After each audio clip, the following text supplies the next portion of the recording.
नमस्कार दोस्तों, education power के इस प्लेटफॉर्म पर स्वागत है आप सभी का। आज है 7 फरवरी 2021 और हम डिस्कस करेंगे कुछ इंपॉर्टेंट करंट अफेयर्स को।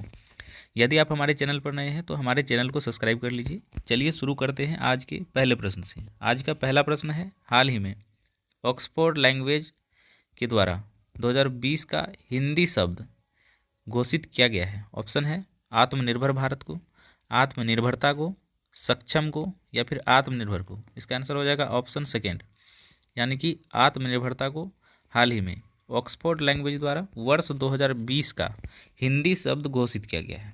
अब हिंदी शब्द इससे घोषित किया गया है तो चलिए इसके संदर्भ में कुछ मुख्य बातें हम लोग देखते हैं। कुछ मुख्य बातें इस प्रकार हैं कि आत्मनिर्भरता शब्द को इसलिए चुना गया है क्योंकि यह उनके भारतीयों के दिन प्रतिदिन की उपलब्धियों को दर्शाता है। इसे महामारी से निपटने और बचने में भी इसका प्रयोग किया जाता है, तो इसीलिए आत्मनिर्भरता शब्द को चुना गया है। इतनी सी बातें आप लोग इसके संदर्भ में ध्यान में रखिए। चलिए हम लोग चलते हैं अगले प्रश्न पे। अगला प्रश्न है, हाल ही में किसे अमेजन के नए सीईओ के रूप में नियुक्त किया गया है। ऑप्शन है डेविड ए जपलस्की, दूसरा ऑप्शन है सेली एल रेनॉल्ड, तीसरा ऑप्शन है एन.डी. जेसी और चौथा है जोनाथन टैक्स। तो इसका आंसर हो जाएगा ऑप्शन थर्ड, यानी कि एन.डी. जेसी। तो हाल ही में एन.डी. जेसी को नए अमेजन के सीईओ के रूप में नियुक्त किया गया है। चलिए इसके संदर्भ में कुछ मुख्य बातें हम लोग देख लेते हैं। कुछ मुख्य बातें इस प्रकार हैं, हाल ही में Amazon.com के संस्थापक और सीईओ जेफ बेजोस, कौन है? जेफ बेजोस, इन्होंने कंपनी के सीईओ के पद से इस्तीफा देने की घोषणा की है और इसी के स्थान पर अभी एन.डी. जेसी को सीईओ बनाया गया है और ये 1 जुलाई 2021 से, कब से? 1 जुलाई 2021 से कार्यभार संभालेंगे। तो इतनी सी बात आप सभी को इसके संदर्भ में ध्यान में रखनी है। चलिए हम लोग चलते हैं अगले प्रश्न पे। अगला प्रश्न है, हाल ही में जारी डेमोक्रेसी इंडेक्स रिपोर्ट 2020, कौन सा रिपोर्ट जारी हुआ है? डेमोक्रेसी इंडेक्स रिपोर्ट 2020 में शीर्ष स्थान पर है, कौन है? भारत, नॉर्वे, पाकिस्तान, इनमें से कोई नहीं। इसका आंसर हो जाएगा ऑप्शन सेकेंड। हाल ही में जारी डेमोक्रेसी इंडेक्स रिपोर्ट 2020 में सर्वश्रेष्ठ स्थान पे है नॉर्वे और इसके संदर्भ में कुछ मुख्य बातें हम लोग देख लेते हैं। कुछ मुख्य बातें इस प्रकार हैं, डेमोक्रेसी इंडेक्स 2020 EIU मतलब इकोनॉमिक इंटेलिजेंस यूनिट, ठीक है, इसके द्वारा जारी किया गया है और इसमें 167 देश शामिल है। कितने देश शामिल है? 167 देश शामिल है। शीर्ष स्थान पर नॉर्वे है जबकि पाकिस्तान को 105वां स्थान मिला है और भारत इस सूची में 53वें स्थान पर है। तो इतनी सी बात आप सभी को इस संदर्भ में ध्यान में रखनी है। चलिए हम लोग चलते हैं अगले प्रश्न पे। अगला प्रश्न है, भारतीय रिजर्व बैंक के अनुसार वर्ष 2021-22 के लिए जीडीपी वृद्धि दर का अनुमान है। ऑप्शन है 10.5%, 12%, 9%, 4%। इसका आंसर हो जाएगा ऑप्शन फर्स्ट, यानी कि 10.5%। भारतीय रिजर्व बैंक के अनुसार 2021-22 के लिए जीडीपी वृद्धि दर का अनुमान है 10.5%। तो इसके संदर्भ में कुछ मुख्य बातें हम लोग देख लेते हैं। कुछ मुख्य बातें इस प्रकार हैं, भारतीय रिजर्व बैंक के अनुसार वित्त वर्ष 2021-22 के लिए सकल घरेलू उत्पाद यानी जीडीपी की वृद्धि दर का अनुमान लगाया है 10.5%, यानी 10.5%, जबकि रेपो रेट का अनुमान है 4%, रिवर्स रेपो रेट का अनुमान है 3.35%। और आरबीआई की बात है तो आरबीआई की स्थापना हुई थी 1 अप्रैल 1935 को। कब हुई थी? 1 अप्रैल 1935 को हुई थी और आरबीआई का मुख्यालय है मुंबई में। आरबीआई के गवर्नर है शक्तिकांत दास। तो इतनी सी बातें आपको इस प्रश्न के संदर्भ में ध्यान में रखनी है। चलिए हम लोग चलते हैं अगले प्रश्न पे। अगला प्रश्न है, असम का पहला हेलीपोर्ट असम के किस जिले में बनाने की घोषणा की गई है? तो पहला हेलीपोर्ट जो है, ऑप्शन दिया गया है माजुली, लखीरामपुर, डिब्रूगढ़, इनमें से कोई नहीं। इसका आंसर हो जाएगा ऑप्शन फर्स्ट, यानी कि माजुली में असम का पहला हेलीपोर्ट बनाने की घोषणा की गई है। अभी असम में बनाने की घोषणा की गई है तो इसके संदर्भ में कुछ मुख्य बातें हम लोग देखते हैं। कुछ मुख्य बातें इस प्रकार हैं, असम की राजधानी कहाँ है? दिसपुर और असम के मुख्यमंत्री का नाम है सर्बानंद सोनोवाल और असम के राज्यपाल हैं जगदीश मुखी। तो इतनी सी बातें आप सब इस प्रश्न के संदर्भ में ध्यान में रखिए। चलिए हम लोग चलते हैं नेक्स्ट प्रश्न पे। अगला प्रश्न है, निम्न में से कौन सा बैंक हाल ही में जापान के MUFG बैंक के साथ, इसके साथ MUFG बैंक के साथ समझौता ज्ञापन पर हस्ताक्षर किया है? ऑप्शन है RBI, ICICI, BOI, IPPB। तो इसका आंसर हो जाएगा ऑप्शन सेकेंड, यानी कि ICICI बैंक हाल ही में जापान के MUFG बैंक के साथ समझौता ज्ञापन पर हस्ताक्षर किया है। चलिए इसके संदर्भ में कुछ मुख्य बातें हम लोग देखते हैं। कुछ मुख्य बातें इस प्रकार हैं। सबसे पहले ICICI का फुल फॉर्म होता है industrial credit and investment corporation of India. क्या होता है? Industrial credit and investment corporation of India. और इसकी स्थापना हुई थी जून 1994 में। कब हुई थी? जून 1994 में। और ICICI का मुख्यालय है मुंबई। और जापान के बैंक के साथ समझौता किया है। तो चलिए, जापान की राजधानी कहाँ है? टोक्यो। कहाँ है? टोक्यो। और जापान की मुद्रा है येन। जापान के प्रधानमंत्री का नाम है योशिहिडे सुगा। तो इतनी सी बात आप सभी को इस प्रश्न के संदर्भ में ध्यान में रखनी है। चलिए हम लोग चलते हैं अगले प्रश्न पे। अगला प्रश्न है, हाल ही में NCPCR ने कितने धार्मिक स्थलों को पहचान किया है?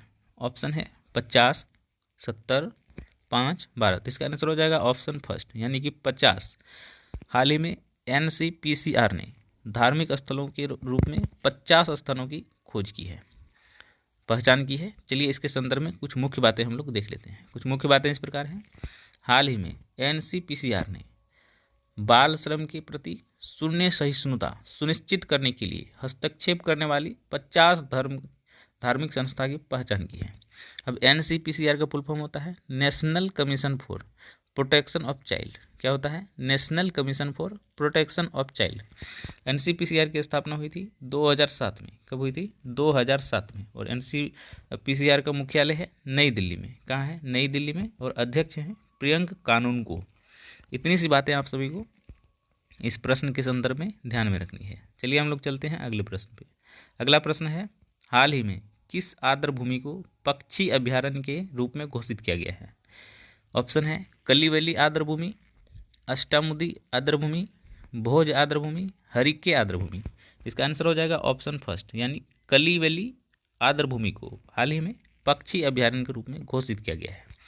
अब इसे पक्षी अभयारण्य के रूप में घोषित किया गया है। तो चलिए इसके संदर्भ में कुछ मुख्य बातें देखते हैं। कुछ मुख्य बातें इस प्रकार है। तमिलनाडु के विलुपुरम जिला में, कहाँ पे है? विलुपुरम जिला में जिला प्रशासन ने कलिवली आर्द्र भूमि को, कौन सा आर्द्र भूमि? कलिवली आर्द्र भूमि को वन्य जीव संरक्षण अधिनियम 1972 के अनुसार के तहत पक्षी अभयारण्य घोषित किया है। क्या क्या है? पक्षी अभयारण्य घोषित किया है। पुलिकट झील के बाद कलिवली झील दक्षिण भारत की दूसरी सबसे बड़ी खारे पानी की झील है। तो इससे संबंधित जुड़े हुए फैक्ट्स भी हम लोग देख लेंगे। तमिलनाडु की राजधानी कहाँ है? चेन्नई।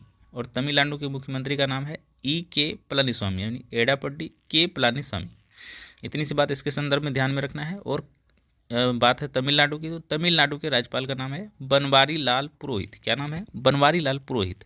तो इतनी सी बातें आप सब इस प्रश्न के संदर्भ में ध्यान में रखिए। चलिए हम लोग चलते हैं अगले प्रश्न पे। अगला प्रश्न है, हाल ही में किस संस्था के द्वारा लोकतंत्र सूचकांक 2020 जारी किया गया है? दोस्तों, प्रश्न कई प्रकार से पूछे जाते हैं। लोकतंत्र सूचकांक या फिर डेमोक्रेसी इंडेक्स, जो कि इससे पहले भी एक प्रश्न आया था। तो यहाँ देखिए, हाल ही में किस संस्था के द्वारा लोकतंत्र सूचकांक 2020 जारी किया गया है?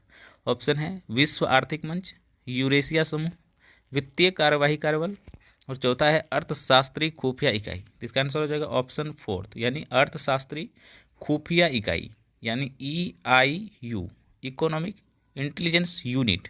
और इसी के द्वारा अभी लोकतंत्र सूचकांक 2020 यानी कि डेमोक्रेसी इंडेक्स 2020 जारी किया गया है। और इसके संदर्भ में कुछ मुख्य बातें हम लोग देख लेते हैं। कुछ मुख्य बातें इस प्रकार हैं। EIU का फुल फॉर्म होता है इकोनॉमिस्ट इंटेलिजेंस यूनिट, यानी अर्थशास्त्री खुफिया इकाई। और इसके द्वारा ही अभी लोकतंत्र सूचकांक जारी किया गया है, जिसे डेमोक्रेसी इंडेक्स भी कहा जाता है। तो ये जारी किया गया है। इसमें 167 देश शामिल हैं। कितने देश शामिल हैं? 167 देश शामिल हैं। और प्रथम स्थान पर नॉर्वे है। कौन है? प्रथम स्थान पर नॉर्वे है। तथा भारत को 53वां स्थान मिला है, जबकि पाकिस्तान 105वें स्थान पर सम्मिलित है। इतनी सी बातें इसके संदर्भ में ध्यान में रखिए। चलिए हम लोग चलते हैं अगले प्रश्न पे। अगला प्रश्न है, चर्चा में रहे पंडित भीमसेन जोशी किस घराने से संबंधित है? ऑप्शन है ग्वालियर घराने से, आगरा घराने से, किराना घराने से, अत्रौली घराने से। इसका आंसर हो जाएगा ऑप्शन थर्ड, किराना घराने से। तो चर्चा में रहे पंडित भीमसेन जोशी किस घराने से संबंधित है? ये किराना घराने से संबंधित है। अब इसके संदर्भ में कुछ मुख्य बातें हम लोग देख लेते हैं। कुछ मुख्य बातें इस प्रकार हैं। अभी हाल ही में 4 फरवरी 2021 को पंडित भीमसेन जोशी का जन्म शताब्दी समारोह मनाया गया है। क्या मनाया गया है? जन्म शताब्दी समारोह की शुरुआत की गई है और वह कर्नाटक की, पंडित भीमसेन जोशी कर्नाटक की भारतीय शास्त्रीय गायक थे और शास्त्रीय संगीत के किराने घराने से संबंधित थे। कर्नाटक का राजधानी है बेंगलुरु। कहाँ है? बेंगलुरु। और कर्नाटक के मुख्यमंत्री का नाम है BS येदुरप्पा और कर्नाटक के राज्यपाल हैं वजुभाई वाला। तो इतनी सी बातें आप सभी को इस प्रश्न के संदर्भ में ध्यान में रखनी है। आज के करंट अफेयर सीरीज का प्रश्न समाप्त होता है। मिलेंगे अगले सीरीज में आप सभी से। जय हिंद, जय भारत।